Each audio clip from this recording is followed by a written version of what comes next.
Masarap ba? Oo. Ha? Alata nga eh, mauubos na eh. Sarap ba, Ibo? Opo. May para sa'yo to. Oo, gusto to. Ano yun? Napakaraming nag-react. Ah! Matutulog ka dun sa labas. Ano sa labas? Dahil marami nag-react dun ng haha sa post ko. Walang kaalam-alam tong Jeffrey na tumatutulog siya sa labas. Ayan o. Hindi pa ako pinapagamit ito yung baka ng cellphone. Kaya magagawin na natin kain. Uy, busy kayo dyan ah. Putri pa. Siyempre naman, kaya mo kami pag-cellphone. Masarap ba? Masarap ba? Oo. Ha? Alata nga eh, mauubos na eh.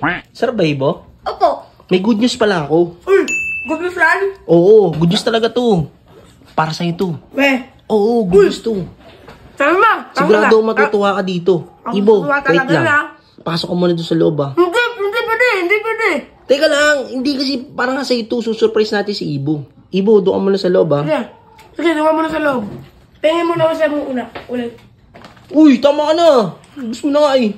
Good news talaga yan? Oh, ayaw mo ba ng good news ko? Gusto, syempre. Ano?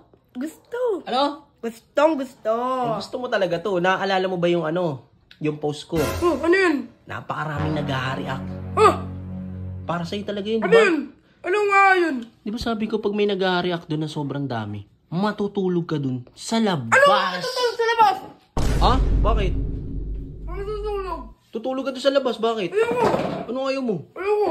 Wala ba napansin? Tingnan mo, andun na yung ano mo. Wala. Oh. Ayoko, babalik ko yung sa kwarto. Ano ba? Ayan, kunin mo.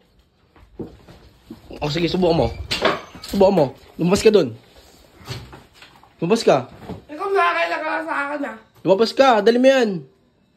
Lalabas ka hindi. Bigyan kita eh. Gusto mo yung 30 seconds kita ngayon? Bakit? Kung 30 seconds mo, ano mangyayari sa akin? Hindi mo kaya yun. Kunin mo na. Birahin kita eh. Birahin kita. Kunin mo yan. Kunin mo yan.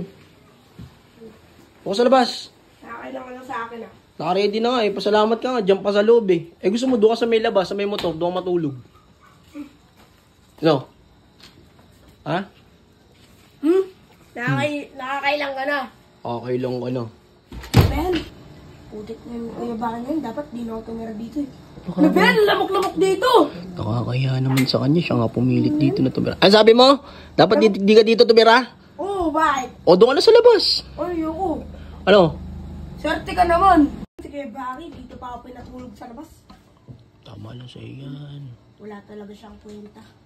Tama lang sa Tsaka, iyan. wala talaga siyang awa. Kuya Baki po! Oh, Ito po si Kuya Jeffrey po! wala. May ginagawa lang doon. Ano ba yun? Matutulog na po kami po doon! Kuya Jeffrey po! Kainin mo. Yan! Yang kumag na yan! Pinatulog ako sa labas! Ha? Shh, huwag ka maingay na. Kuya Baki po, bakit mo naman po pinatulog po si Kuya Jeffrey po sa labas po? Siya may sabi na matutulog siya sa labas. Dala-dala niya yung kumot niya. Tulad Ano niya. nga ako may sabi? Ako may sabi! Shh, huwag ka maingay ha. Huwag ka maingay. Gabi ng gabi na. Ikaw, Natutulog na yung ano. Kumag ka na! Sinungaling ka pa! Kuya Baki po, alam mo naman po, ang init-init po doon. Eh, siya may sabi. Siya may gusto matulog doon eh. Kuya Jeffrey po, lika na nga po. Punta na tayo po sa kwarto po. Dalhin natin to po. Ako na. Uy, bakit doon papatulogin yan? Wala ka na doon! Ibo, doon sa labas matutulog yan eh. Ano ka? Ikaw matulog sa labas. Sablay ka. Talaga may araw ka rin sa akin.